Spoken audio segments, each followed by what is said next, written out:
Welcome to Jolo, everyone, an End Post restaurant. Today we're going to make a fantastic crab dip. So holiday season's approaching, you're going to be hosting parties and probably looking for appetizers or hors d'oeuvres to share with your guests. So this is our #1 seller here at Jolo, and everybody asks for the recipe. So I figured I'd share it with you. It's actually my brother's secret recipe, my brother Art. So we make this every holiday season. That's why it's on our menu here perpetually. It's a very easy assembly. You need a mixer like this. If you don't have one, no problem. Instead of buying cream cheese like this, just buy it pre-whipped. And then you can make it by hand in a big bowl. So if you don't have one of these, don't go spend $500. Just buy the pre-whipped cream cheese. So what you want to start with for this simple recipe, which will feed about 6-7 people snacking, is you're going to have a pound of cream cheese. So these are 8-ounce blocks of cream cheese. I'm going to put that in here in the mixer. And then for that, 1 can of crab. Just get some at your local Lowe's Foods. If you want to go a little bit more, it's not going to hurt you. But 1 can of crab. You can go lump crab if you want to get super fancy, but it's all going to get broken down anyway. And I kind of like the crab flavor of that type of crab, the flake crab. The lump crab tends to be less crabby, believe it or not, flavor-wise. So this kind of gives it a punch. And you know how I feel about lemon and lemon peels? So I've just taken 2 slices of lemon and I'm going to cut it in half here. And as I've done before, just going to chiffonade on it. So you want it just super, super thin ribbons, just like that. Keep your fingers curled and the knife angled away from you. So get it all chiffonaded like that. I'm going to go through here and give it a nice little dice. So they're small, little itsy bitsy, teeny weeny pieces, like that. So now I get small little pieces.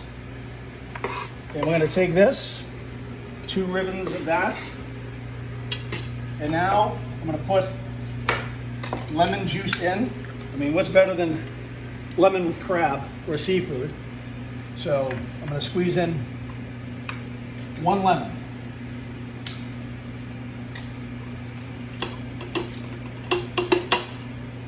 And now we're going to put in 1 cup of sour cream. So there's a cup of sour cream. And you don't have to add this, but I think it makes all the world of difference. This is Duke's mayonnaise. It does have that twang. And this will help, when you bake it, help it get golden brown. Plus it's going to give you that little twang and the mayonnaisiness. So that's a good 1/4 cup of Duke's mayonnaise.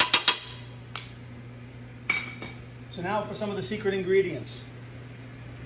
So those are the main ingredients. So now I'm going to add a tablespoon of Old Bay seasoning. Going to add a teaspoon of cayenne pepper. Going to add a teaspoon of Hungarian paprika. And a tablespoon of thyme. It adds that lemony freshness. And now for the piece de resistance, the secret ingredient, is you'll need some good seasons. Italian dressing mix, and it makes a full bottle of Italian dressing. So here you get a full bag. I'm only going to put in a half a bag. So this just adds all the other seasonings that you just can't put together yourself. That's why Good Seasons is an Italian dressing company for a reason. That's all they focus on. So don't try to replicate that. So a half a bag. So now I'm just going to get this going and whip it up a little bit.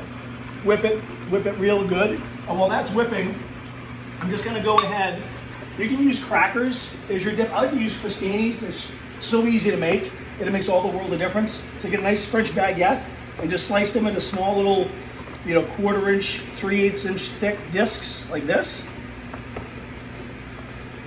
You can do this days in advance and just put them in a Ziploc bag.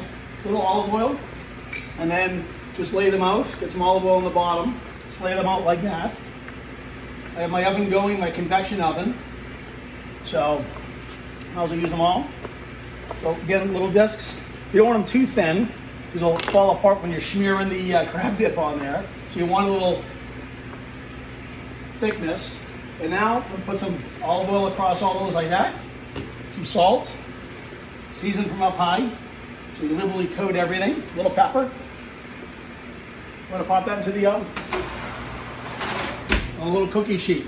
So here you have the crab dip.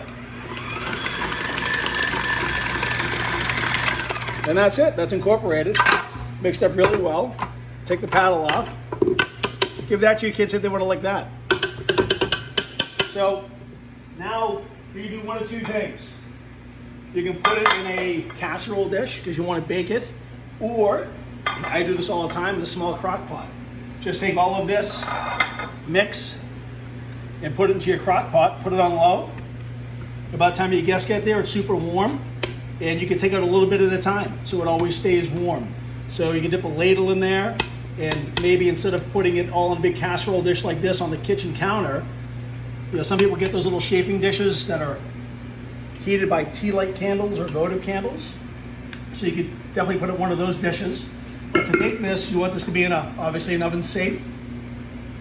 Look at that, right? So the other thing you can do, if you're gonna bake it and not crock pot, if you're gonna bake it, you wanna give it like a little crust, just add some panko breadcrumbs to the top, just like that.